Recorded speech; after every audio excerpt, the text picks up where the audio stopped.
Hey, do me a quick favor. Before you go ahead and start watching this, go ahead and hit subscribe for me. A good percentage of y'all who watch Perspective every single month, every single week, enjoy this content, have not subscribed. So if you could do that honor for me, go ahead and subscribe. Go ahead and like, sit back. This is going to be a great episode. I cannot wait to present to you all who my next guest is on Perspective. And being with each other, that's what matters versus all this other stuff. Like, we're chasing this stuff just to die.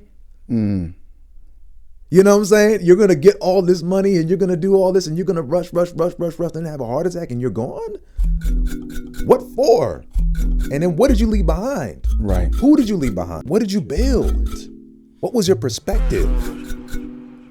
The turn stuff and the music that we're doing requires a lot of skill and a lot of precision because it's all acapella. Like making sure that you don't allow the thing that you do to define you. You need to pick one. Yeah. There's no way you can do it at the same time. So all that to say, we sit here today because I picked one, sort of. I get to the end and I run into Courtney B. Vance, who Angela Bassett's husband. I'm like, oh, that means Angela's here somewhere. And so I see Angela coming. So I'm like, oh my God, this is crazy. And then she starts yelling, Michael, like, cause she sees Michael B. Jordan. And that's when I knew he's in the room. And so I start like, oh my God, I got to tell him that how am I going to tell him that I'm the voice of his movie trailer campaign? And so I'm just sitting there. I'm not gonna mess with it. I'm just going to enjoy it. And I said, Gabe, like, when's the next time you're going to be in his presence like this again? He walked up and he looked at me and he was like, hey, how you doing, man? He nodded at me.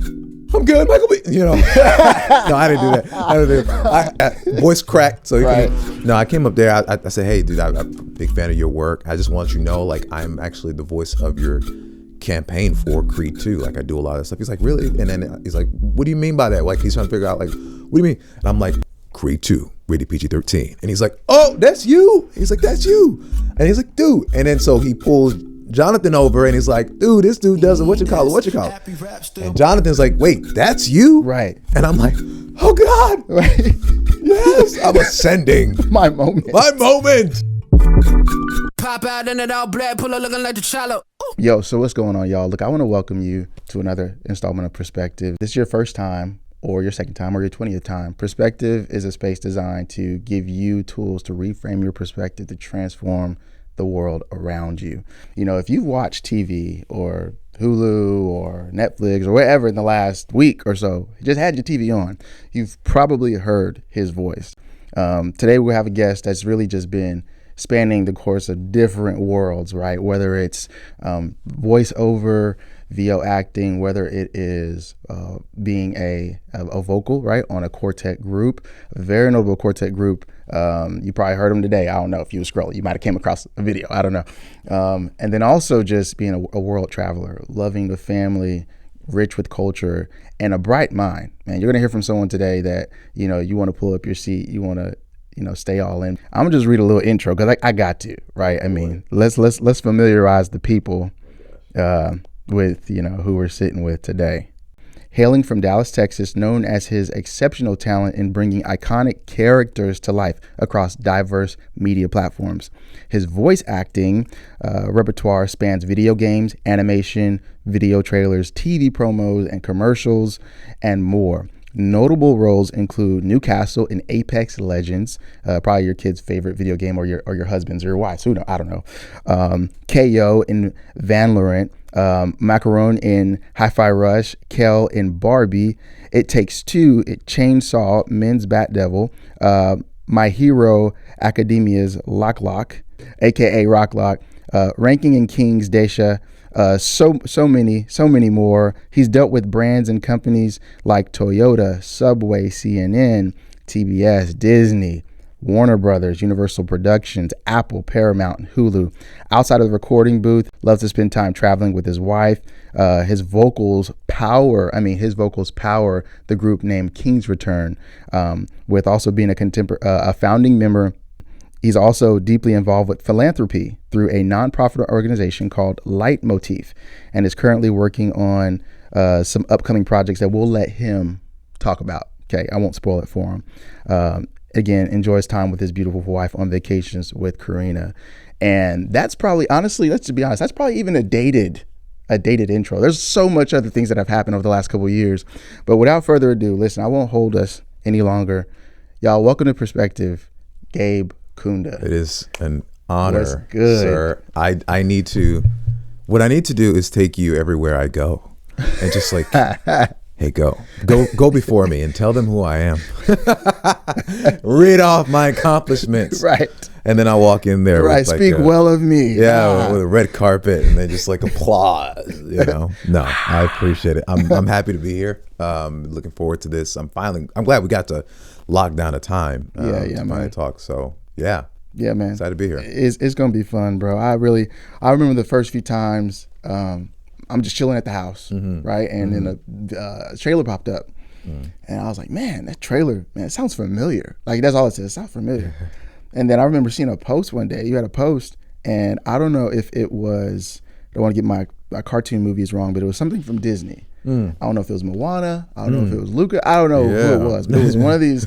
And it was like a very distinct voice. I'm like, I think that's Gabe. And then I think I messaged you. I was like, bro, I just heard you today. I love it. So kind of jumping through kind of the origins and the genesis of Gabe, right? If someone's not familiar with kind of like your background, like kind of where you're from, where you grew up, take us through the genesis, the beginnings, a little bit of background of like who Gabe is and where you're from and all that. Yeah, well, first gen from Dallas, Texas. My parents are from the Congo. So, you know, my life is about being hardworking and hustling and making sure that I'm doing well by society and making my parents proud and all of the things, and making sure that I'm going to astute schools and getting licenses and things like being a lawyer, a doctor, all of the above. That is what my life is, was.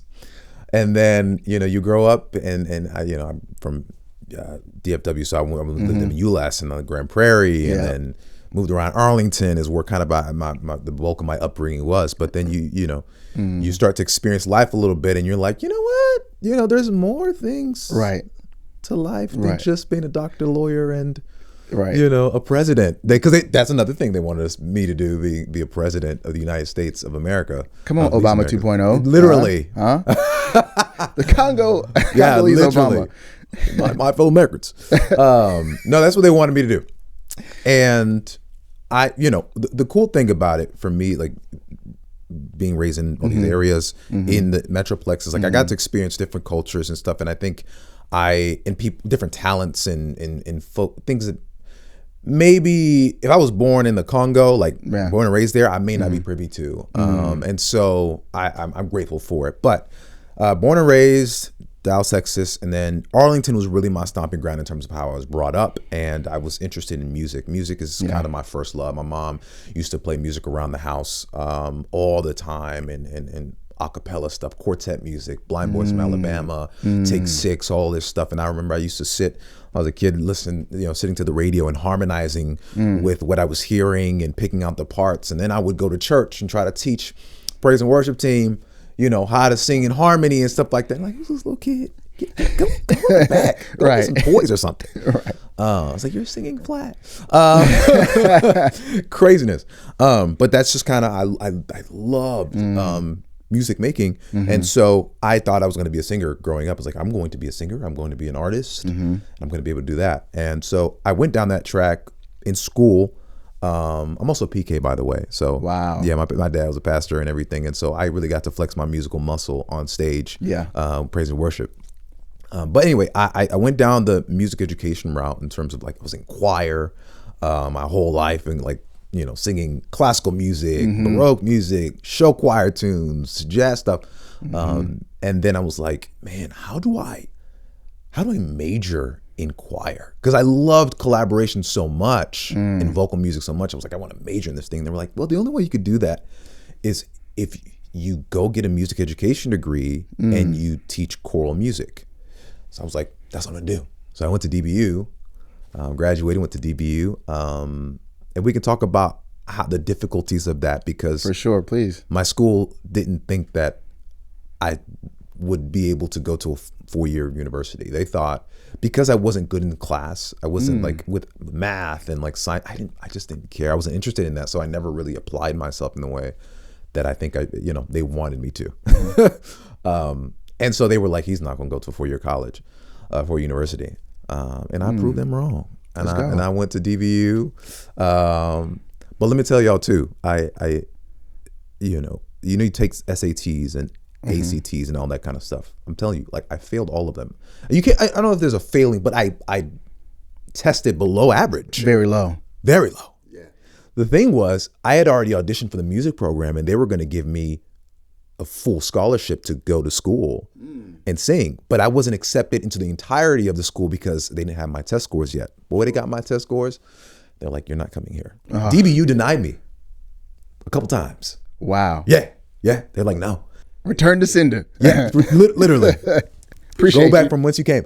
And so it was this situation where I was like, well, I'm supposed to go into school to learn music and choral music and do this thing. And I have a scholarship that the music department from that school has given me. But I can't get into school. So how does this work? Right. So I was like, you know what? I'm going to go to TCC and I'm going to get my basics out the way and then I'm going to come back and do it again.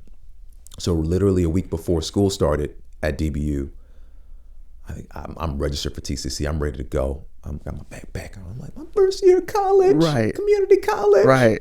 It reminded me like ICDC. Yeah, what are you doing? You're on the couch. Exactly, literally yelled at by this dude in a white t-shirt and a hat. But no, I'm ready to drive to the community college, which is 10 minutes down the block.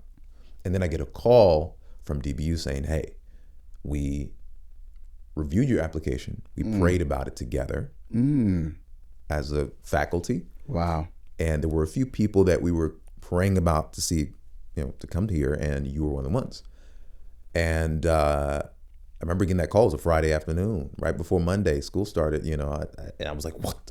So now I'm going to DBU, and I, over the weekend, have to figure out clothes, dorm, all the stuff. Right, logistics. Yeah. So anyway, all that to say, we figured it out. I went to DBU 4 years, studied music education. I got my degree in music education my 4 year, and finished it in 4 years, 150 something hours. Wow. Unreal. Take us a little bit for those who don't know what is in like the caseload of that year over year in music, because most folks will know what a business degree path or accounting or even medical, but in the music side of things, the academia side, open that world up to us a little bit. Yeah. So music education, it's your choir teacher. It is your when you go to school, you see your teacher, do, re, mi, fa, so. That person went to get a music education degree, and it's two components. You have the music side, so you're learning everything from music theory, aural skills, how to recognize chord patterns and changes and all that stuff, right? And then you're getting tested on this rigorously. You're also doing piano tests. So you're having to play classical piano and your teachers are watching you. Even if you don't have no background in piano, you have to be able to play hymns and all this kind of stuff. And then not only that, but there's also the education component. It's like getting 2 degrees in one. Okay. So you're now going the teacher route as well. So you need to know all the pedagogy of how to be a teacher, how to conduct classes, what is the theory in education together. So that's why it's so many hours. And then you have to do all your basics. So you're studying things that you're probably never going to use in your profession. So everything from like college algebra, high level reading, all this other stuff that, again, you already know because you went through high school and you obviously got into the university. But, you got to do some more to get the credits in. And so it is so rigorous. And some people, they typically do 5 years. Now it's a 5-year plan because of how big it is. But I didn't want to be there for 5 years. They got to a point where I was like, you know what? I may have to take a loan because there's no way I need to get out of here. I just got to, it's too much. So I kind of put everything in 1 year, over 4 years. That's kind of how I did it. And then at the end of that year, my senior year, you got to do what you call kind of an internship. So you're going to an elementary school, middle school, high school to shadow and learn and then teach the class yourself. You become a student teacher. God help me. Because what grade, what age, who did you deal with? Yeah, I literally all of the above. I mean, they test you in all of these brackets. So you get to also know, well, what do I like more? Do I like elementary? Do I like whatever? I'll tell you right now, I think I like high schoolers the most because they're the most autonomous. Like they don't need a lot of herding as middle schoolers do or as elementary students do. So anyway, that's kind of, I love high schoolers. You just tell them, get out of my face. And they'll cry maybe, but they get it. They get it. You're closer in age and all that stuff. So you're cool. Anyway, so the difficulty of this was my voiceover career was also taking some strides. Yeah, because I started doing the Vine stuff, and that's when it starts kicking off. So, and for y'all don't know what Vine is now, right? I mean, you think Reels. I mean, Reels you can go 60 seconds, 90 seconds now. Man, Vine, you have what? 7, 10 seconds. Y'all have no clue. It's 7 seconds, and Vine was really where I cut my teeth in terms of content. And I was like, all right, I want to be.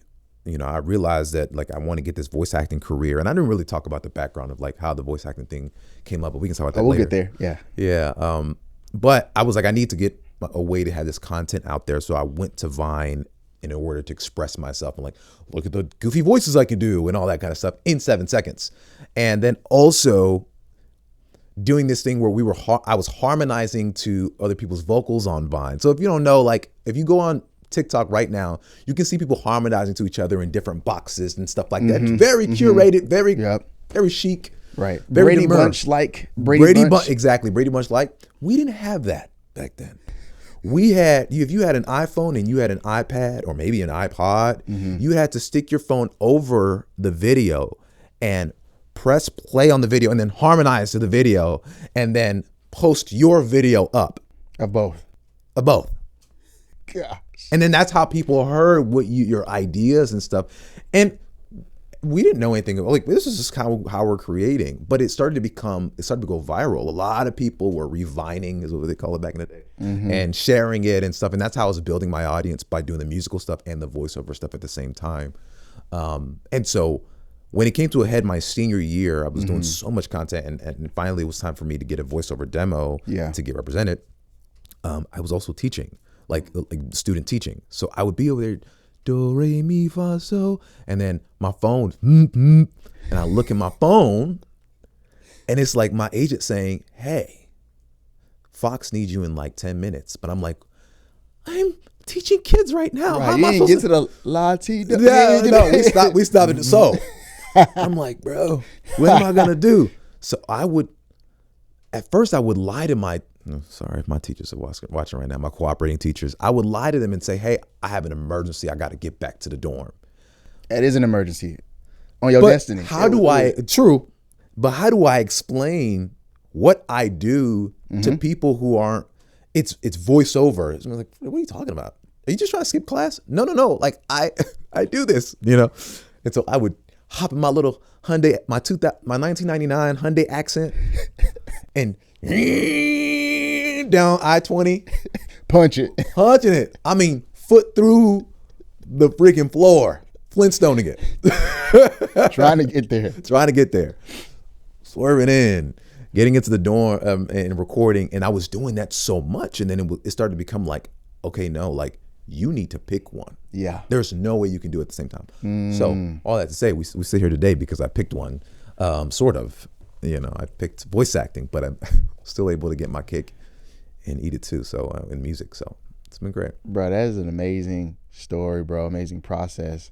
And I was thinking about when you said, they call you, you're in the middle of something, and then literally your phone's ringing and calling. And I think about moments where destiny calls, right? You get little flashes of things that are coming up. Whether you're a little kid and you can attest to family members always complimenting you, say, hey, you're good at X, Y, Z, or you're good at this, or you're working a job, right? Maybe you're out there listening and you're at a 9 to 5 and your coworkers are always confirming hey, you're really good at X, Y, Z. Yeah. Why are you hear this? Why are you here? Yeah. Why are you here? Why are you working here? And I think it's twofold, right? If you hadn't devoted yourself to something that you felt you had to do, right? When the thing that comes calling that you want to do, you might be able to accept it, but you may not carry the disciplines required. Exactly. So being able to devote yourself in that process, which is what you thought would go down the route of teaching, now being in voiceover and then circling back around to even King's Return now with vocal. So kind of jumping into King's Return a bit. Yeah. Give us a little bit of the origins of how King's Return came about, being a founding member of King's Return. Yeah. Well, like I mentioned, one of my favorite groups of all time is Take Six. My love Take favorite Six. acapella group, period. They were instrumental in my love for vocal harmony. And so that, going back to DBU, my senior year, I had to do a senior recital. It is demanded of us in order to finish our degree. And at the end of that recital, you're tasked with doing some sort of solo. It could be like a special number. It could be with strings. It could be with horns. It could be something just special than what your voice teacher and you have programmed. That those things are typically classical and more hoity-toity stuff. But this one is like, what do you want to do? And so I was like, I kind of want to do like a acapella thing. No one's probably done it before, and no one has. Like not at a senior recital, right? And so I got my friends, J.E. McKissick. He's at Cornerstone Baptist Church. Jesse Cannon, and then Jerry Spanks, who was a buddy of mine who that's my best friend. Like, we harmonized together on Vine, and that was stomping grounds or whatever. So I knew they could sing, and I definitely knew that they could harmonize, right? So we got together and we did Yesterday by Boyz II Men. Well, it's actually by the Beatles, and Boyz II Men did a cover of it. And then we did Total Praise, which is Smallwood. And we're just like, let's do it at the end of it. So at the end of the recital, we do it. We get this thunderous applause. It goes, we actually, there's a live version of it on Facebook Live, where there's this thunderous applause. And Richard Smallwood actually commented on it. Was like, yo, this was great. And so from there, we were like, wait a minute, we sound kind of good. Okay, cool. But then we started getting invitations to come back to the school and perform again. I was like, okay, cool. And then like word got out somehow that we were a group. We weren't really a group. We just sung together a recital. So Duncanville invited us to do some sort of 4th of July parade thing that we did, and then a couple of other stuff. And then it was like, wait, are we a group? I guess we're a group, And so that's kind of how King's Return started. It wasn't until 2020, I think, that though, when things got official. A couple of the members, they either had other responsibilities, and some moved. Jerry's had moved, and so it was a lot of shifting there. But 2020, when we got the members we have now, Vaughn and Jamal, that's when we were like, okay, yeah, this is real, and let's call it a thing. What's the name and everything? And so, yeah, 2020 is our launch off year.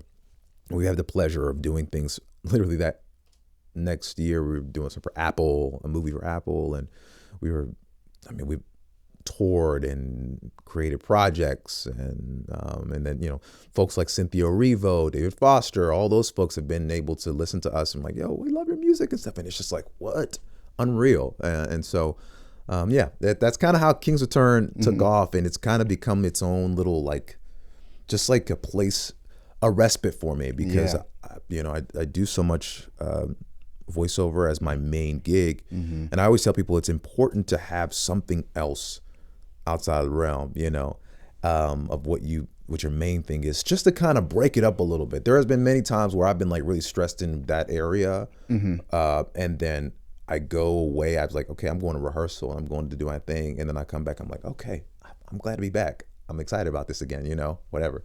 So anyway. Yeah, you gotta have. I would say you always have to have buckets to pour your passions into. 100%. Is what I say, because 100%. Even being young men, growing up in, like you said, African household. Yeah.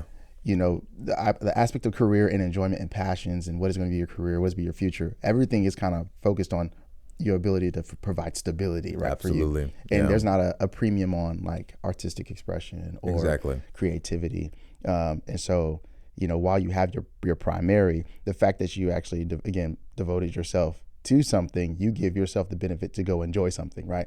In our generation, it's kind of flipped. A lot of folks go pursue their passions and what they enjoy, but they haven't like devoted. They don't have discipline. They don't have systems. They don't have repetition. They don't have reps in hardly anything. Exactly. Right. And so like jack of all, master of none type of thing. Yeah. And so I think it's really important, to realize you actually did devote yourself long enough, and even in voiceover, you're able to enjoy, right? 100%. Yeah, especially in because what we do on King's Return stuff and the music that we're doing requires a lot of skill and a lot of precision because it's all a cappella. Talk to that a little bit. Maybe people don't get, maybe they enjoy it, they're clapping, right? Like I was on YouTube earlier, right? The Boyz II Men has almost 500,000 views. Ave Maria, 4.3 million views. Sounds of Gospel, acapella, 1.6 million views. Yeah. I mean, it's go on and so forth. I mean, y'all have like almost 200,000 subscribers even on your YouTube channel. That's still relatively young. Man. Yeah. So but talk about the meticulousness or the detail that goes into that. Well, it's interesting because all of us came from a background of classical music, which is rare. Especially as black men, to go to school for music in the classical route and then to take voice lessons. Two of us have a degree. I have a music education degree. Vaughn, our tenor one, has a music education degree and a jazz degree. Wow. So he ain't like nothing. Yeah. The brother knows some things in voice. So he's teaching, and then he's also on praise and worship leader at his church. J.E. is also praise and worship leader at his church. Jamal sings background for folks like Tamala Mann, Kirk, Jabari, like a bunch of other folks. So the idea of musicianship is already there, not only on just like an oral standpoint, but also we can read music as well, which again, also rare. Very rare. Look, I was Devin Miles in that thing growing up. Like I played alto sax in middle school, played drums since I was 5, growing up in church, but I also played marching band. In Miami, you have marching bands in junior high. In high school, my freshman year, I was on a marching line. And then I did jazz band in 8th grade with drums. That's when I learned to read music. But after high school, I had to choose. At 9th grade, it was straight up sports at that point. But I was Devin Miles in that thing. Man. I did not know how to read, so that's amazing. No, it's interesting. Like all of us, we've been put in positions where people have thrown us music, and we've had to read the music. We don't know what it sounds like, but you have to sight read and know what the notes sound like, the rhythms sound like. That's why I say it's so specific. And if it was anybody else, I'm not sure if it would have worked. Just because of the type of music. So we do a lot of things that are influenced by classical music, jazz, gospel, Motown stuff. So it's very varied, and we have a good spread of demographic of people, white, black, Hispanic or whatever. We sing in like classical circuits where we might be in a classical hall singing, and then we go to a jazz club, and then we just vary ourselves so you don't box us in. And a lot of times when people see 4 black men singing together, they're just like, oh, they're either going to rap or they're going to rap. And so for us, when you hear us doing the Ave Maria or the classical stuff, the whole purpose with that was to break the stigma and be no, we're wearing sweats, we're wearing a t-shirt, and we can sing Ave Maria in a stairwell and make it sound good. Stairwell. Listen, this stairwell is iconic at this point, y'all. I don't know if you've seen this stairwell. I figured they just bought the stairwell at this point. Like maybe like rented. Like, hey, look, we're gonna carve out this stairwell. Yeah. It's at a church. It's at J.E.'s church. Bro, the acoustics are wild. They're crazy, man. They're crazy. and the things is like, what's special about it is like you would find those type of acoustics at the Vatican or something like, not compared to the Vatican because that's the thing, but I'm saying to those types of areas, but to find it in a corridor of a church in a little small area with 4 guys, ordinary guys. Who would have thought? Man. So anyway, to speak to it, it does take a lot of precision and to be able to read music, to be able to understand, blend with each other, all of those things, is what makes it to the audience seem like we're just doing it off the cuff and making it easy. Flowing. Now talk to us about real quick each person's kind of, I won't say role as much, but the formal vocal, whether it's the tenor or the alto, if you go through each person and kind of what they bring to the group. Yeah, so I sing bass, obviously. So the lowest part of the group, and then above me, Jamal is a baritone. So he's higher than the bass, and he's a little lower than a tenor. And then J.E. McKissick, he is the tenor 2. He'll typically, obviously he's a tenor, but he'll typically take the leads on a lot of stuff. And then you have Vaughn Faison, who is the tenor 1. So he would be considered in a like if there was, you know, a mixed choir type of thing, he'd be the soprano, if you will. So yeah, it's bass, baritone, tenor 2, tenor 1, and our functions, it's, you know, 4 voices, no instruments. And so I am really, as the bass, really driving the instrumentation, driving the kind of feel of it, the vibe. So I'm doing a lot of dum dum dum dum dum dum dum dum dum dum, a lot of that stuff, and the others are acting as horns or like upper instruments or kind of the upper harmony.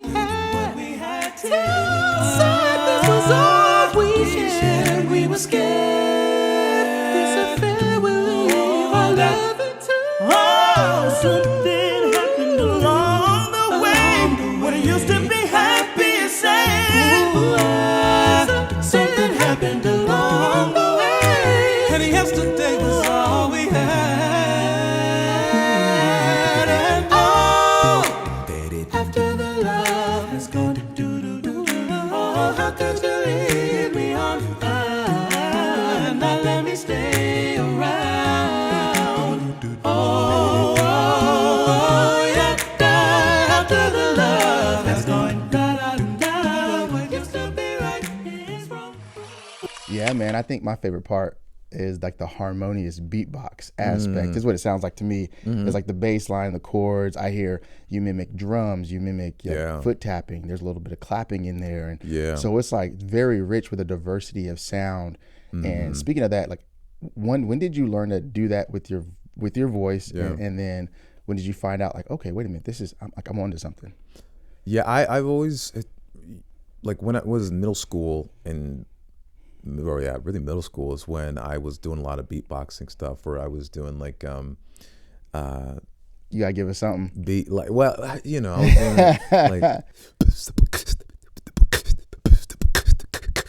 like that kind of stuff. Yeah. Nothing crazy. Like I have friends who are like, they do this for a profession. Like Kevin at PTX, he's one of their beatboxers. And if you know anything about Kevin Alusa, he's amazing, and his vocal percussion is unreal.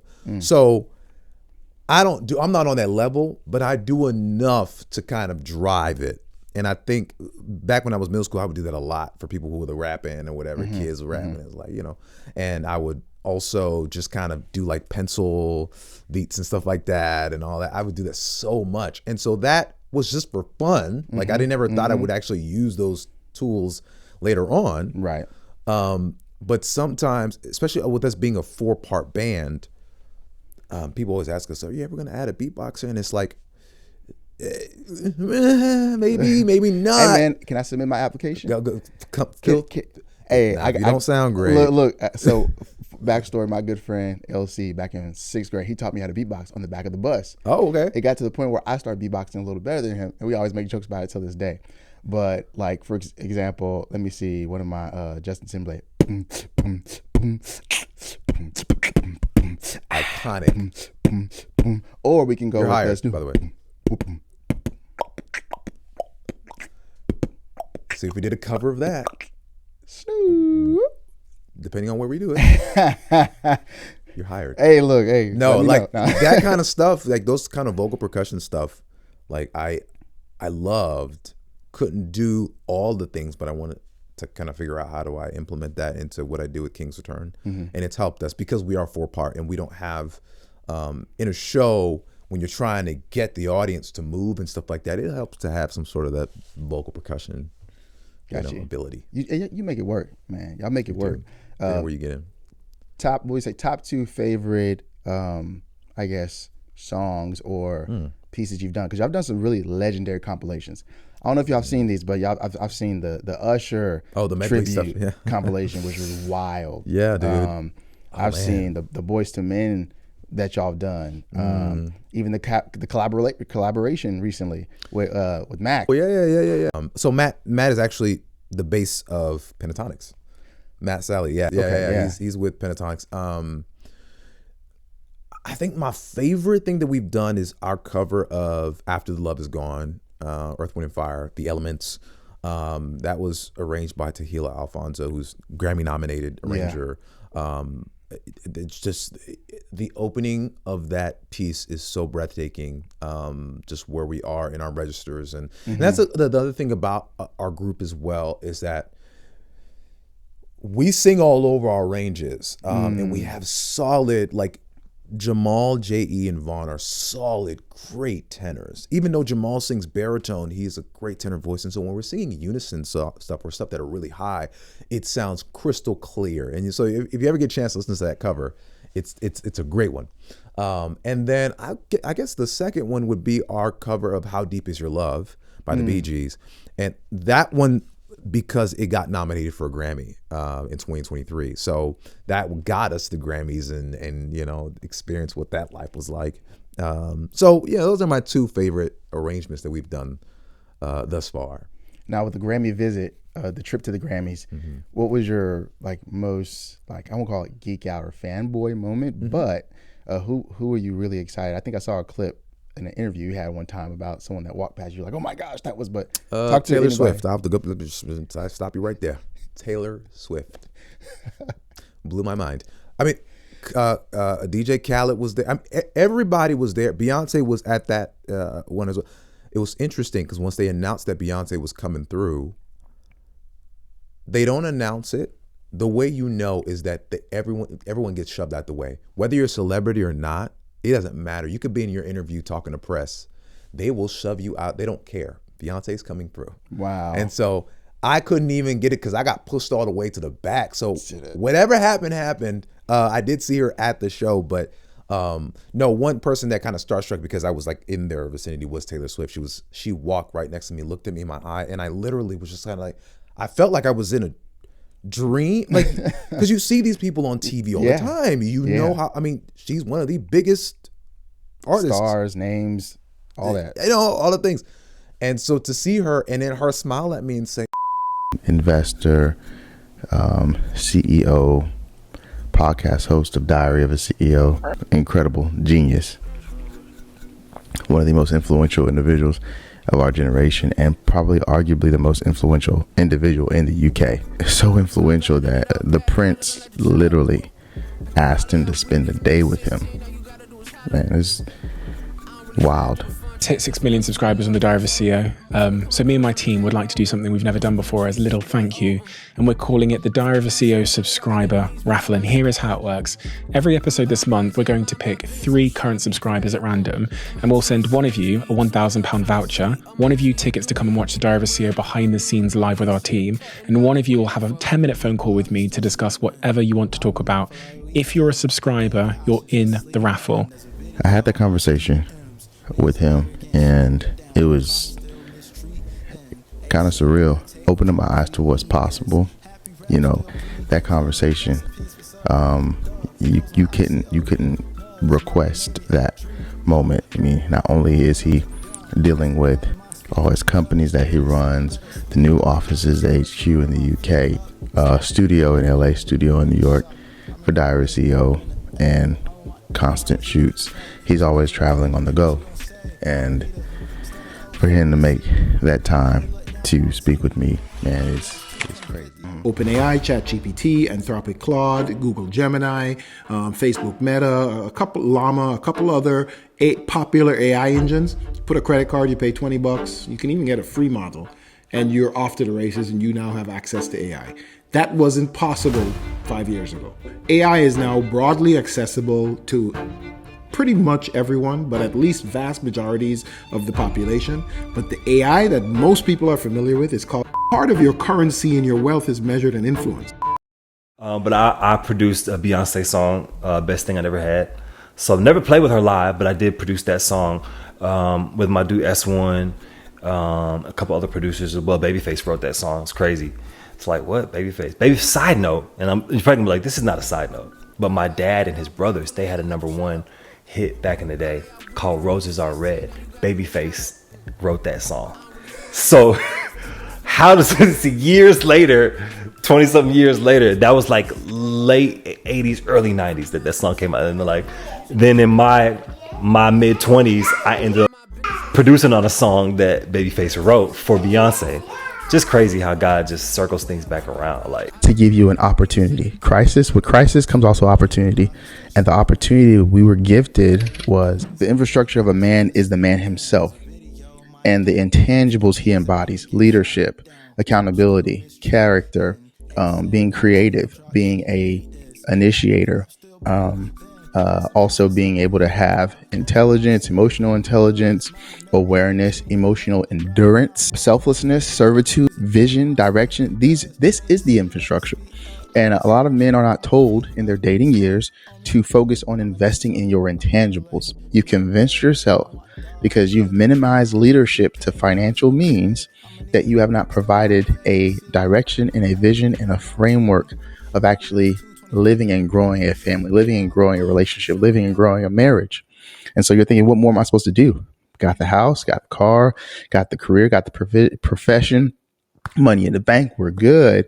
Not realizing that the emotional growth, the spiritual growth, your patience, have you dealt with trauma? Are you dealing with anger issues, unforgiveness, bitterness? All these different issues are permeating over and really masking the tangible. Cool, can we do a video like this? Or hey, I saw this movie. Some of my best videos, the videos I won Emmys for, were like from movie ideas or from music video ideas. Wow. You know what I'm saying? Like not what another sports team was doing. So yeah, man, it was just a blessing, man. Like God just opened an amazing door that I had no clue was happening. Pop out in it all black, pull up looking like the Chalo. All of y'all weak, if you need a 16, all you gotta do is hollow. I don't really slide through the functions, that's wanna spend a little peso. Finna put my tables on the payroll. Like where I'm from, like it wasn't always like this. You know what I'm saying? Yeah. Like I come from very humble beginnings, no different than any other cat that came from where I came from. You know, it just so happened, you know, God decided to shed his grace on me and allow for me from a mental perspective, right? Because I don't think you get out because of, you know, making it to the NFL or money. I think you get out of the prison, you know, this hood mentality by being saved by Jesus, by being saved by God. Because I had a lot of homeboys that was making it, you know, in the streets, that made it to the league, made it to these different places, but because their mind wasn't saved, they were still stuck in the day-to-day trap. You know, and if I look at some of their lives today, man, you know, these dudes ain't got no peace. Right. You know, they stressed out. They don't really have no purpose. They lack identity. So I'm just grateful that I made it out of here first. And by me being able to make it out of the mind, the prison of the mind first, I was able to create and cultivate all the things in which we're sitting in today. Isn't this beautiful? Isn't this great? I'm like, why are you talking to me? Right. You know, I'm a peasant. Move. Anyway, now I think that's what I can say. Definitely my starstruck moment, my fanboy moment is meeting her. But I mean, there was a lot of celebrities there, so I'd be remiss if I, you know, like I think, you know, they just all the people, all the names. And so when you mentioned celebrities, I remember seeing a clip one time about, I don't know if it was a year ago or 2 years ago, but I think it was the last Creed film. Yeah. With Michael B. Jordan, Jonathan Majors, and how interesting is it for those who are famous and those we are fans of? You start to notice they become a fan of you. Oh man, what talk to us about that that aspect, and even that interaction with Michael B. Jordan, Jonathan Majors at that premiere. What was that like? Yeah, it was the celebration of Black cinema. Okay. And I was the voice. I was the live announcer for it, and they invited me to come. So I did the live announcing pre-recording already for it, and so they were like, "Hey, you can come to the show. We want to see you." And so I'm sitting there on the red carpet. I come through. I take pictures and everything like that. They're like, "Yeah, do the red carpet and everything." And then I get to the end, and I run into Courtney B. Vance, who Angela Bassett's husband, and I'm like, "Oh, that means Angela's here somewhere." And so I see Angela coming down. And I'm like, "Oh my God!" Now was this 20? Yeah. So Wakanda Forever hadn't come out yet. No, but Creed did. But it's Angela Bassett. So I'm like, "Oh my God, this is crazy." And then she starts yelling, "Michael," like, cause she sees Michael B. Jordan, and she's like, "Oh, you guys got," and that's when I knew he's in the room. And so I start like, "Oh my God, I got to tell him that how am I going to tell him that I'm the voice of his movie trailer campaign for Creed too." And so I'm just sitting there. I'm like, "Lord, you know what? I'm not going to do it. I'm going to leave it alone. I'm not going to mess with it. I'm just going to enjoy it." And I said, "Gabe, like, when's the next time you're going to be in his presence like this again. I mean, when is it? And not only that, you're a black man doing this. There's not a lot of black men who do voice movie trailers. Yeah, this could be something. It's not like you're saying, hey, I'm an actor too. Like, you know, where he hears that all the time. So I said, you know, okay, thank you, Holy Spirit. I'll do it. Cool. Come on. So he walked up and he looked at me and he was like, hey, how you doing? Man, he nodded at me. I was like, that was your in. I'm good, Michael B. You know, no, I didn't do that. I voice cracked. So I came up there. I said, hey, dude, I'm a big fan of your work. I just want you to know, like, I'm actually the voice of your campaign for Creed 2. Like, I do a lot of stuff. He's like, really? And then he's like, what do you mean by that? Like, he's trying to figure out, like, what do you mean? And I'm like, Creed 2, rated PG-13. And he's like, oh, that's you? He's like, that's you. And he's like, dude. And then so he pulls Jonathan over and he's like, dude, this dude does it. What you call it? And Jonathan's like, wait, that's you? Right. And I'm like, oh God. Right. Yes, I'm ascending. My moment. Man, it was unreal. And so that was a blessing because I could tell that in their minds, part of it was almost like, I think you're trolling us because again, you don't see young black men in that space. So it's like, I thought it was a man named Stephen Calabasas. Right. Right. From LA. From LA. But it's cool. And so to see them kind of the wires turning and then, you know, I posted a picture and everything and he liked that and all that stuff. And it was really, really dope because I knew that I, in a small way, left a mark of like, I know you're going to see me again and you're going to maybe remember me. So anyway, yeah, that was unreal to geek out for a minute with folks that you admire. It's a blessing. That's crazy. I like how their minds got just like the box was shattered as soon as that's you. Like by the time you hear the second that's you get that like you've helped kind of reframe their exposure and this VO world. Yeah. Like man, like and then imagine later on they wonder, okay, who's the next individual voice? Maybe they actually request to okay, who's the next voice? Like, you know, I didn't know, you know, you want to do some work again or whatever that comes from that. That's happened, yeah. Talk to that, a time where maybe that's happened. Oh, 100%. Like there was a situation, not situation, but Ava DuVernay, who was a fantastic director. Amazing. She was working on the show Cherish the Day. It was a new premiere on OWN. And I just fell in love with the trailer of it. And I was like, man, I would love to voice the commercials for this thing, you know? And so I was like, man, how the heck am I going to get to Ava? I don't know anybody. And I didn't want to go through the agent route because, and I'm sure my agent knows somebody at OWN Network maybe, but at the same time, I was like, that's going to be too impersonal. And it'll just be like the agent selling like they always do, right? So I was like, I need to find a way to break through. And so on Twitter, I tweeted out, I said, yo, I heard Ava's doing Cherish Today. I would be honored to audition, is what I said, to voice her show, you know, the promos for her show. And a lot of people started retweeting it. It's like, dude, you got to. So they tagged Ava in it. And they were like, yo, you got to check out this guy. He's the real deal. He's the real deal. She followed me and I was like, oh, okay, that's enough for me. I'm good. Got the follow. I'm chilling, bro. I'm going back to my room and I'm good.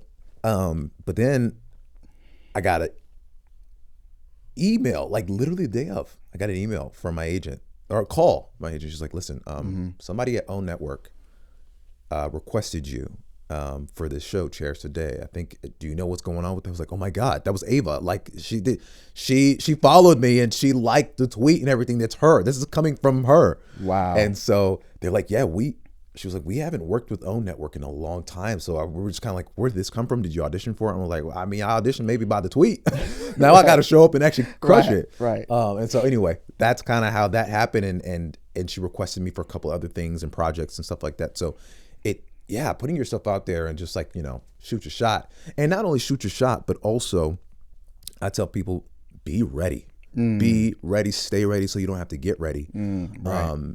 Because when those opportunities come, a lot of times in Hollywood where we are visual media, you know, auditory media, like you only get one shot with this stuff, man. There's a lot of money running on this, the marketing side of things. And and they don't want to waste time. They don't want to waste time. If they have to recast you, they're probably never going to use you again because you've made them do extra steps where they could have gone to another agency and auditioned folk and listened to them the regular way.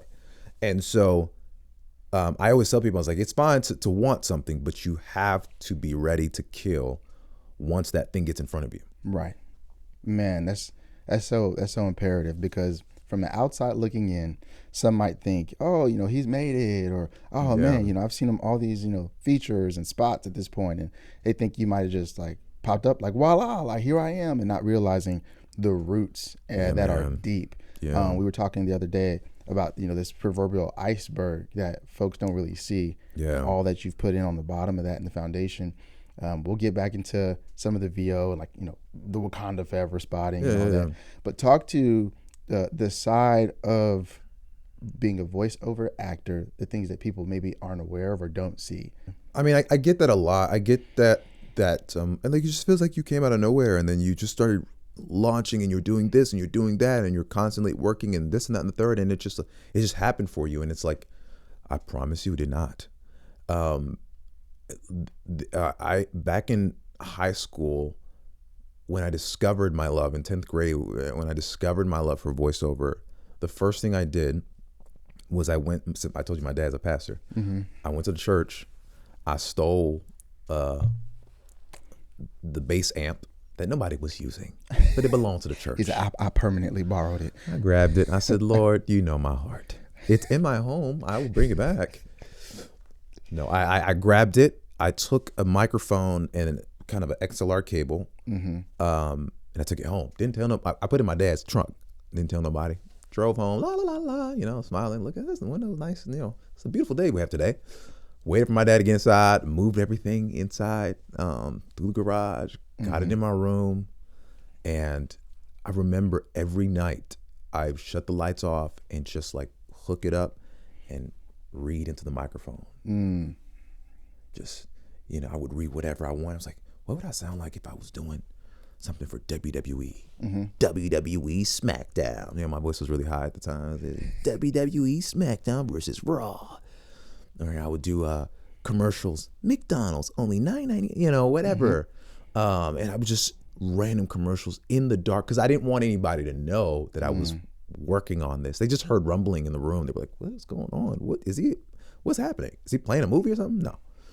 And I would do it over and over and over and over. I was obsessive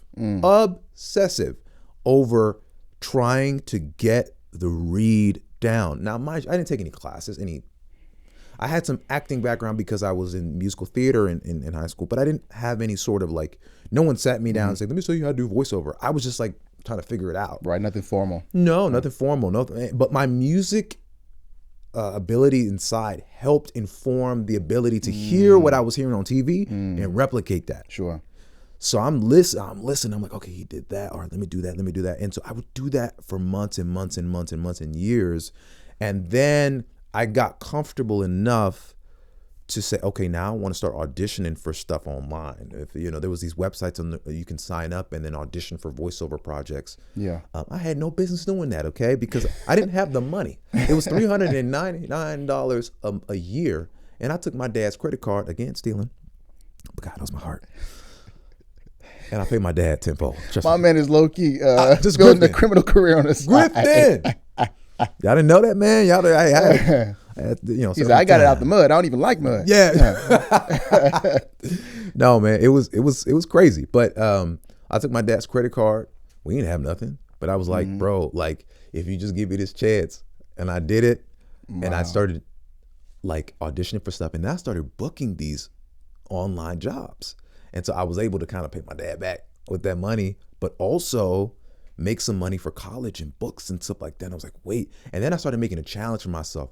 I'm going to try to see if I can book something once a month. Now that is asking a lot. You're talking about 12 jobs a year. That's a lot. Some people don't even get one. It's so cutthroat. And how many auditions go into booking once a month? I mean, that audacious goal you had, you didn't realize what. It takes 100 auditions. You may get one, and you're doing well. You're doing 100 to 1 ratio is doing well. You're doing great. Wow. If you get 2, you're crushing it. And so my goal was to do that. I was auditioning. I didn't have representation just yet. And I started booking once a month, and I was like, okay, what if I do it once a week? And so I started just upping it and getting better. And so what I would do is, like, right before I did my auditions, I would get on there was a website called iSpot TV, and they have like all these commercials that are airing right now on this website. You can search them up. So I would search up Coca-Cola. Okay, that's the read that's winning right now on TV. Okay, I need to copy that and see if I can apply it to this script, this audition that's on this website. And so I would listen, copy the style of the read for it, book it. The next one, listen, audition, nah, didn't work. Okay, fine, next one. And so I would do that over and every morning at 9 o'clock, at 9 o'clock to 9:30. That was my slot time in college, to do that over. And it started to become a rhythm where I started working a lot, and I started getting clients and stuff like that. And then I was able to go to an agent and say, yo, I did this on my own. I would love to partner with you. And they were like, gosh, all right, so you sure you need me? Well, you're 22 and you're in Dallas, Texas. We don't typically sign people who are not in LA or New York, but we'll give you a shot. They brought me on, and I booked in the first month. It was a thing for Spike TV. It's no longer around. It's a network. Yep. They had UFC on there. And I was the promo voice for Bellator NYC on Spike. And it was mind-blowing to my agents because, again, I'm 22 years old and I beat out someone who was a GOAT in the industry. So they were like, who is this? What is going on? Yeah. You're doing promos, union promos. So I got drafted into the union and all this and that's when it started the snowball effect. But that came from many years, a lot of the nights with the lights off in the room, watching videos, doing what I was talking about. All those things built up to that moment. It wasn't out of nowhere. So going from early days to submitting those auditions to beating out a GOAT, it reminded me of the other day I was thinking about this. The NFL draft happened a few months ago. Yeah. And athletes who have been looking up to these, amazing all-stars and Hall of Famers, future Hall of Famers for all their lives, and then they realize before they know it, they're on the other side. Right? Yeah. They go from admiration to competition. Exactly. So what's that been like while you still have, clearly you're a student of the industry, up and coming name. What is that like? It's bizarre. It's bizarre. It's very humbling. And I don't, to this day, although we are in competition with each other, there are certain GOATs and folks that I look up to that we are competing for the same things that I don't feel like we're competing. Sure. In my mind, I'm like, they're going to win this. It's always they're going to win this project. And when I do manage to win it, I'm like, whoo, because I don't see myself in a way that I'm better than them or I'm like, whatever. I'm like, those are the GOATs and I'm just happy to play in the same pond. Wow. And, sometimes I'll have conversations with some of them and say, hey, dude, I get the humility. You're good too, and you belong. And you're just as good, if not better. They'll tell me, a couple people will tell me that from that circle. And it's like, to receive that, it's like, oh, I don't know about that. I don't know. A little bit of imposter syndrome, a little bit. 100%. That's that's the constant battle. And it's just kind of like, I don't know. Thank you, but no. I revere you guys as the prototype because the reality is I've studied you to get to where I'm at today. And so I don't know if I'll go that far, but yeah, it's an interesting feeling of now going from admiration to also joining the club and playing in that space. And yeah, there's imposter syndrome that follows that, but there's also times where I know there've been many moments in my career I was like, no, I belong here. This wasn't a fluke. Like, no, this wasn't a thing where it's like, oh, by accident, we just went with this kid. No, like I did something that demanded my presence in this room.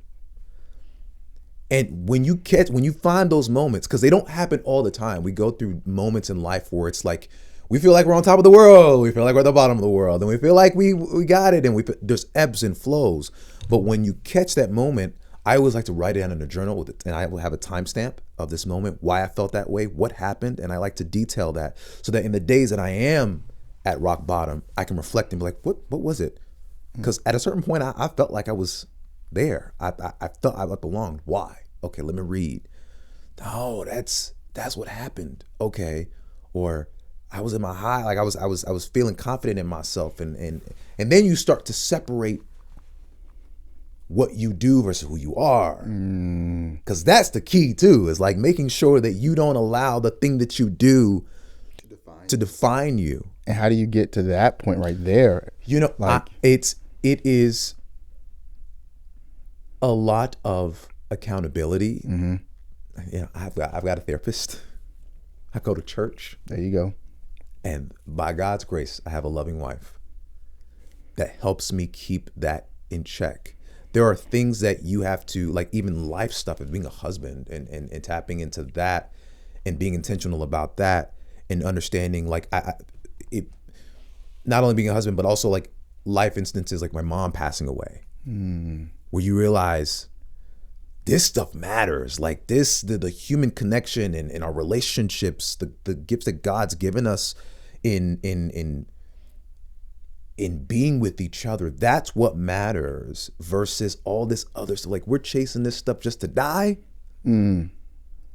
You know what I'm saying? You're going to get all this money and you're going to do all this and you're going to rush, then have a heart attack and you're gone. What for? And then what did you leave behind? Right. Who did you leave behind? What connections? What did you build? What did you build? What was your perspective?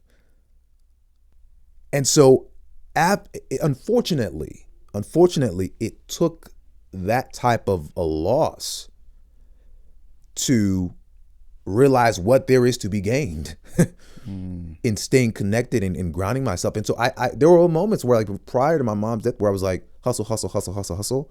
And this is what I am. And what am I without this? I need to continue growing and I need to continue first this mountain, then the next, that mountain. And it never ends. It never ends. And I've been very blessed that my work has gotten me, a lot of financial success and all of that stuff. But I tell you, it does not end. Now you start worrying about like, what if that leaves? And then what if that's gone? And then you start counting your treasures here. And you're like, you know what I'm saying? It's something. It's something. And so when that moment in my life happened, it helped me reevaluate a lot of things. And it's a daily choice I have to make. It's an intentional choice because our flesh is constantly about just the gluttony and the greed and the more. It's just kind of the default state, it seems like. And you have to constantly, if you read your word, renew your mind. Right? And seek first the kingdom of heaven and all the other stuff, it's added. It's added if you are in that way. And so I've had to really be intentional about my word and again, grounding myself in community, my family, and boundaries are so important. Boundaries. Like I started instituting this middle of the week weekend where Monday, Tuesday, I go hard and I work out and I do the thing. I eat good. I go to I eat good. I go to the gym, go to everything I need to do. Right. My appointments, all the stuff. Yeah. Wednesday is where I say, I'm not doing any of it. I'm getting up 11 a.m., 12, 1 p.m. if I need to. I'm not doing any supervised sessions. Supervised sessions, for those of you who don't know, in voiceover is when somebody's on the call with you directing you on how to say the words. They can become a little bit tedious just because sometimes you'll get new people, new producers, they'll say, hey, can you read this word again? You read the word and like, can you make it higher? No, I didn't like that. Can you make it lower? And they don't know how to actually direct you. And so it can be very draining. So anyway, I don't take any of the sessions. I just go at my own pace. I don't work out. I don't do anything. I just chill the entire day, watch TV if I want to. We go out to dinner, just have a middle of the week weekend. Right. And then Thursday, Friday, boom, boom, boom. We go back on it. And then we hit the weekend. And so those are just moments that I put for myself in order to have a sense of self, in order to, you have to. in this world where it's go, go, go, go, and you open your app and there's somebody that says, get after it. You got to be better than the one in front of you, because if you're not better than him, right, then what does that mean about you? When you sleep, they working like you. Dip your face in some ice water and then right, throw a banana and then an orange peel and then shake it all again and do it again. Like right. It's the rigmarole, and you have to be intentional. I have to be intentional about that time so that I can be my authentic self, and show up. And I feel like that's what it's all about. You get to a place where you can impose on the realities that are always trying to impose on you. Always. That's good. You mentioned earlier, there's this kind of like grind, and go, go, go. Yeah. And there's this sense for all of us, like we're always trying to get like quote unquote there. Yeah. And I notice I'm in finance. And so I talk to clients all the time and they're like, hey, Tyrell, my portfolio, it's so close to XYZ. And I'm like, okay, if it gets there, what then? Because the things that we're pursuing, it's the excitement of the pursuit. It's the adrenaline rush. Exactly it. And then once it becomes normal, it's no longer exciting. It's no longer exhilarating. And so now there becomes this another marker, right? Whether it's free time, whether it's this marker of health or marker of financial acumen and success, there's always a there. Yeah. And I had it dawned on me the other day. I feel like the Holy Spirit was like, you're there. Yeah. I'm like, what do you mean?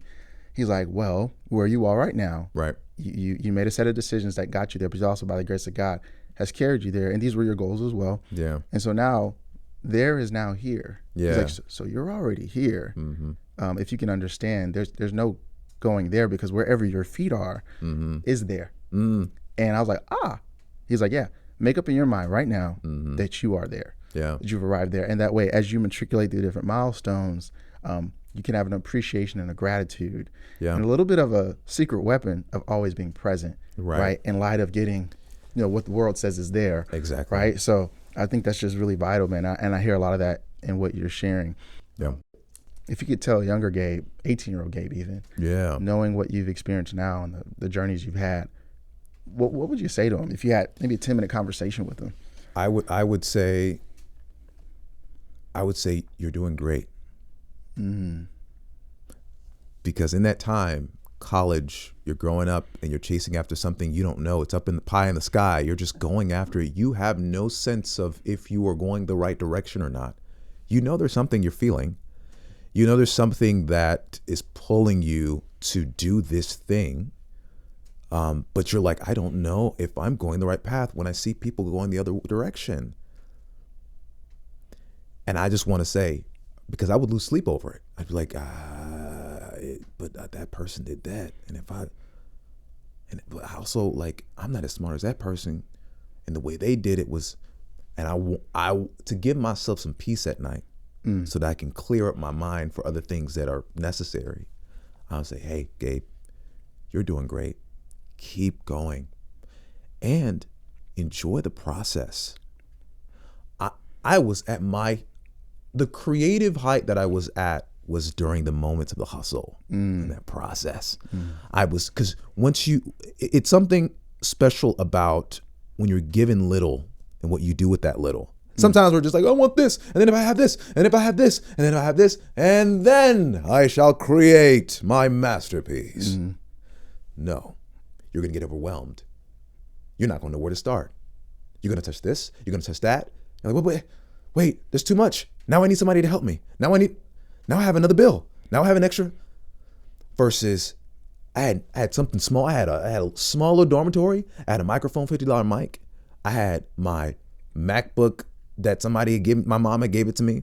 I had a little camera or whatever, and that's how I was making my content, finagling it anyway in different angles and harmonizing all different ways and all that kind of stuff. Things that could have been easier had I had more things, but how I was able to create is helping me now. That muscle that I built with working on the little stuff has helped me to address some of the bigger things that I'm working on now. And so enjoying that process and continuing to live in there instead of saying, man, I'm ready to get out of this stage in my life, because boy, I need to get out of this, boy. Once I get there, that's when it's gonna be. And it was never that. It was never once I get there. You were already there. You're doing the thing. There's no certificate that comes out of the sky that says you have arrived, my son. Congratulations. No, you're there. You're doing the thing. Enjoy the ride. It's coming. It's coming. I don't want to mess with anything else. I don't want to say stop doing this, stop doing that. Keep God. There's grace on your life, and He will carry you through that. Keep hustling.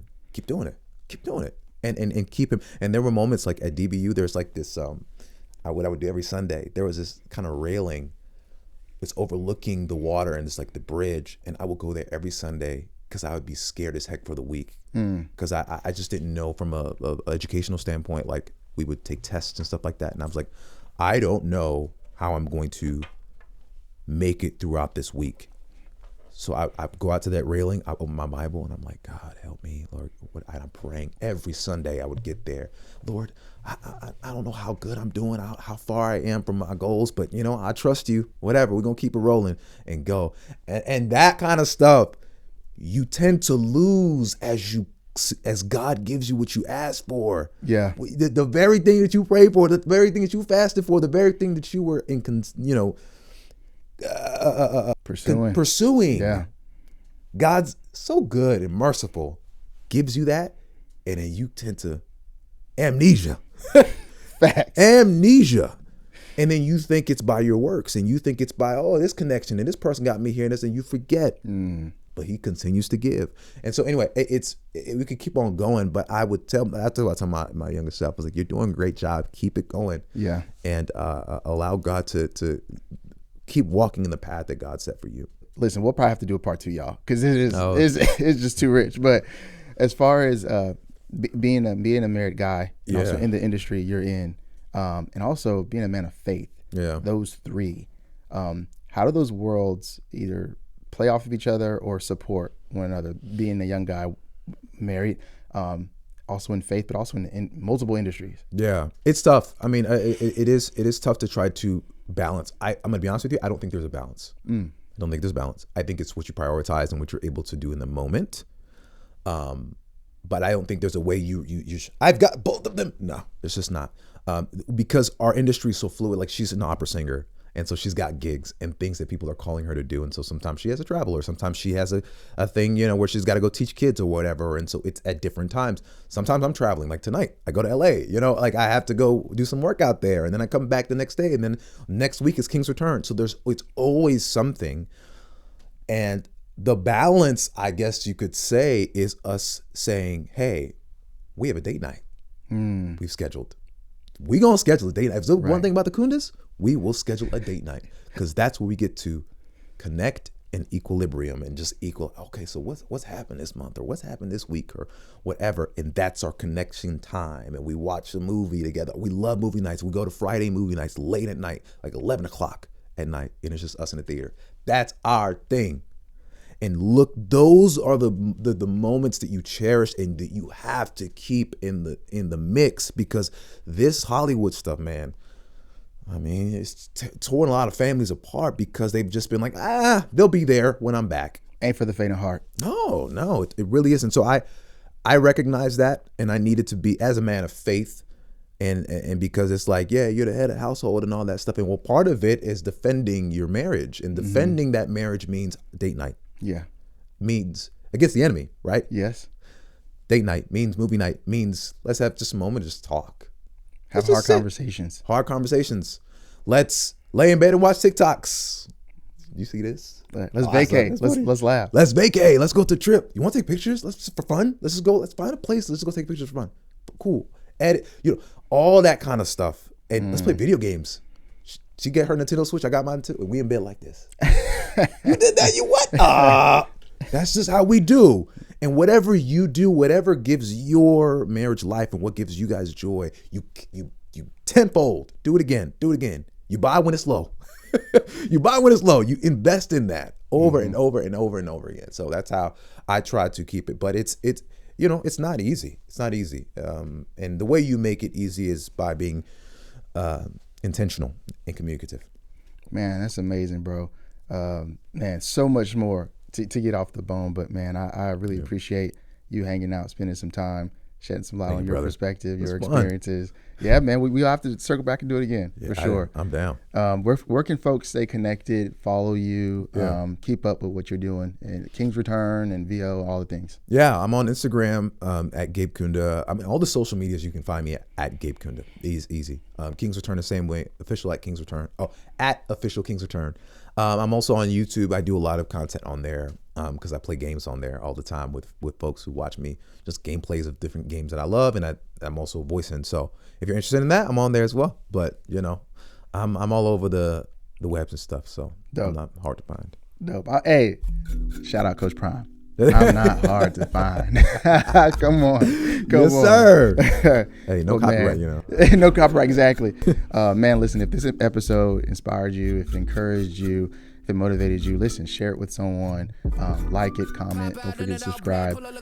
Again, this is Perspective, helping you reframe your world. This is transform the world around you. It's been an amazing episode, bro. Look forward to the next one. Likewise, brother. Y'all take care. Peace. Bro, what you been to Jesus today? From the north, so it's only right I get on these beats and I should gate. I'm about mines, yeah, my business, I'm just trying to be great. MITCHE, 2L, trying to see on my G, do it.